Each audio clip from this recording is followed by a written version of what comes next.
International Media TV. Television that listens to you.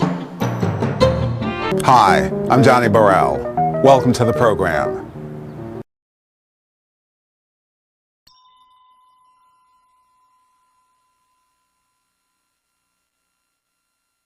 So this show is set up so that we can talk about things that I feel like are going on in the world that we don't have enough conversation about or don't have a productive conversation about. And this week in my social media world, and maybe you guys can hopefully speak to this too, it's all about Nate Parker. Yeah. For people who don't know, I will catch you up on the details of this. There's a lot. This is a very thick thing that is happening, and so, you know, if I don't get it all right, please forgive me. We'll figure this out. We'll get through this together. So Nate Parker is an actor and an activist, filmmaker and an activist. He has written and directed the movie Birth of a Nation. It is being heralded as part of the new wave of black cinema. Lots of people are excited about it. It's gotten a lot of Oscar buzz. It was sold at Sundance for $17.5 million, which is the most any film has ever been sold for at Sundance. You know, it opens October 7th. Recently this week, something has come out, a case from 1999 where him and his roommate were accused of raping a woman. It went to trial. He was found not guilty. His roommate was convicted. He was found not guilty. They say a lot of the strength of that was on the fact that him and the woman had had a consensual sexual relationship before, which is so a lot of that was why they say that was why he's found not guilty. His friend served 6 months in prison, but then his sentence was vacated later when they tried to have a retrial, and the woman would not testify, and they couldn't find other witnesses to testify. The woman killed herself in 2012. She tried to commit suicide twice, and the third time she killed herself. And now this has all come out this week. And the internet is ablaze of this. So here we have the poster for the Birth of a Nation, and now in LA there's been things that have shown up like this, which is the poster Birth of a Nation that an artist has put rapist on the bottom of. Nate has done a couple interviews about this in Variety, and he also wrote a Facebook status about it. This is an excerpt of the space. It's a very long status, so please check it out. I'm not going to read the whole thing, but this is not the whole thing. I just want to let people know. I cannot change what has happened. I cannot bring this young woman who was someone else's daughter, someone's sister, and someone's mother back to life. I have changed so much since 19. I've grown and matured in so many ways and still have more learning and growth to do. I've tried to conduct myself in a way that honors my entire community and will continue to do this to the best of my ability. And my internet is ablaze on people having different thoughts about this. You know, this is a very difficult subject. There's many ways to get into this, but it seems like one of the big things this has come down to is like there was all this excitement about the movie and all this excitement about it being like a slavery story told from perspective of it's the Nat Turner Rebellion. So it's not the regular slavery story where it's a slavery story about a rebellion about enslaved people fighting back. And so people are excited about this movie, but now this complicates it. And so it seems like people are saying, what is the worth of this movie versus the worth of a person's life is how this has come down. What are your thoughts on this? I know that's a great setup for you guys talk. I'm going to go home and take a nap after that.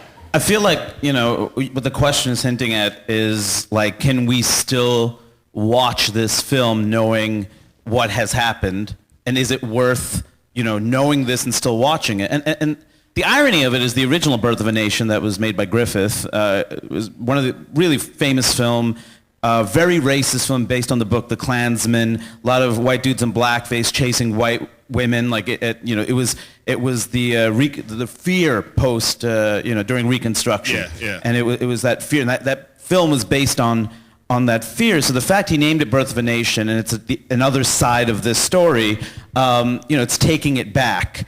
And so there's obviously irony right there in the fact that now this has been, I don't even know how to really say it. And again, like the question of like, can you still see art knowing that? I'll say this is a person accused of rape that we know about. Yeah. There are lots of directors and actors, and many of them are men, and chances are, statistically, there's tons of rapists making work.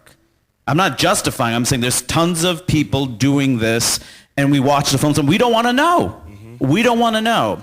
So part of me thinks you watch this film just the way I think people should watch the original racist Birth of a Nation, Because the original Birth of a Nation, you learn all these things about that time period. For a lot of filmmakers watch it because they learned all these editing techniques that were used back then. You can take something that is corrupted in a certain way and turn it into something that you can use. There's tools that are going to be in this film that are going to be useful in other capacities, and there's going to be tools that you get that you can use to make your own art.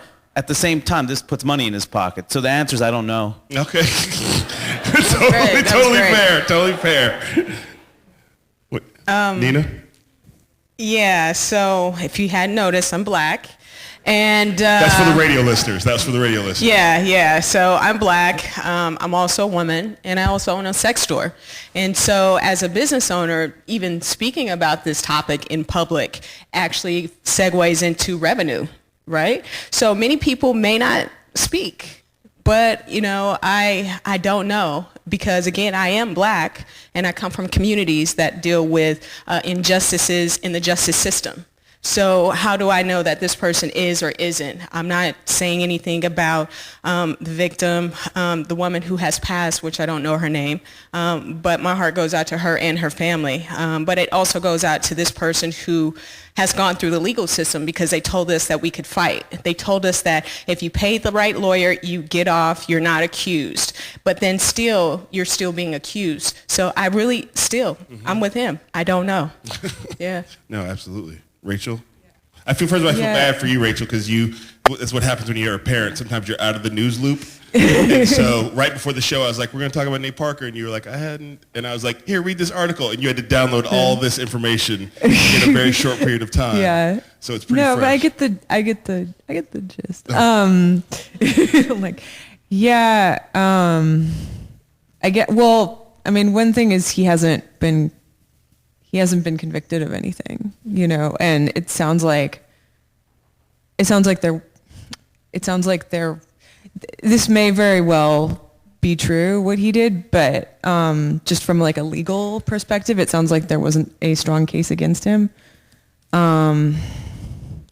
want our legal system to be strong. We don't want to assume that somebody did something.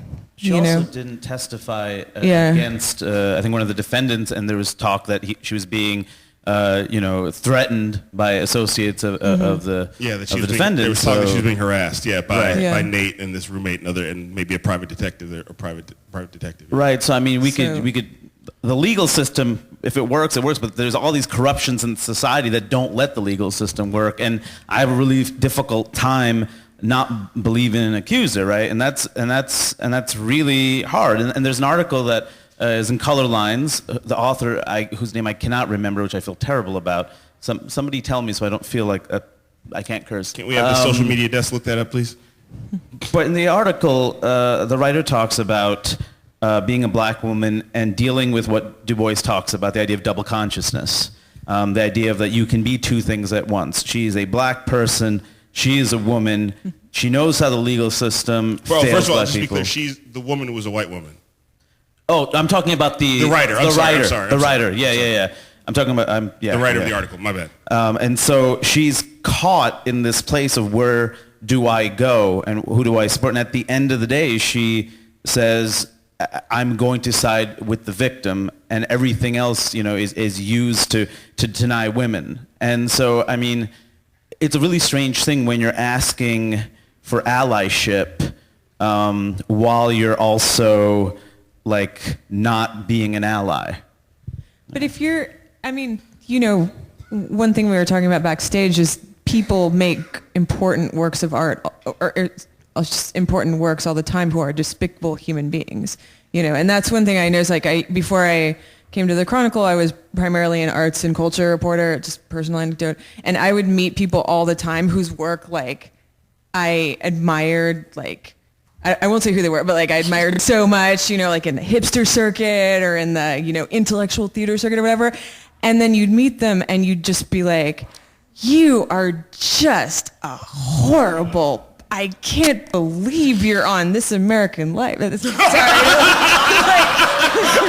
feel like we're putting clues together, everybody. No. Hipster, intellectual theater circuit. No.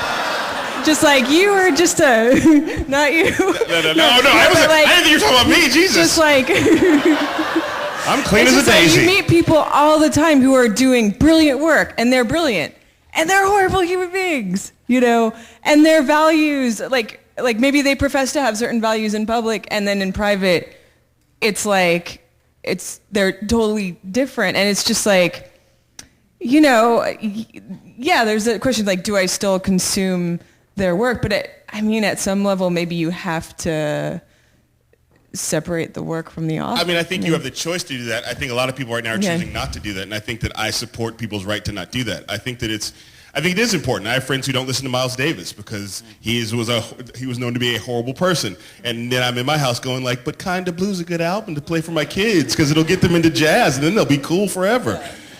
And yet I have to respect the fact that like, and then when I do, I go, what choice am I making by doing this? There's other jazz albums we can play in here. And I feel like there's also this question of like being a person of color where we have a higher responsibility to either decide to back our people or not that white people don't have. Because white people have sort of let Woody Allen just sort of come and go. Whereas as a person of color, I have to have an opinion on Nate Parker. I can't not have an opinion on Nate. I can't be like, I'm not really thinking about it, because then I look like I'm not thinking about this. I've never seen a Woody Allen film. Really? Never seen a Woody Allen film. Now, before we clap, hold on a second. Is that out of some principled stance? I don't know. All right. I saw like 20 minutes of that film Bananas, and then I realized it was like white nonsense, and I just kind of, it's just white gibberish, man.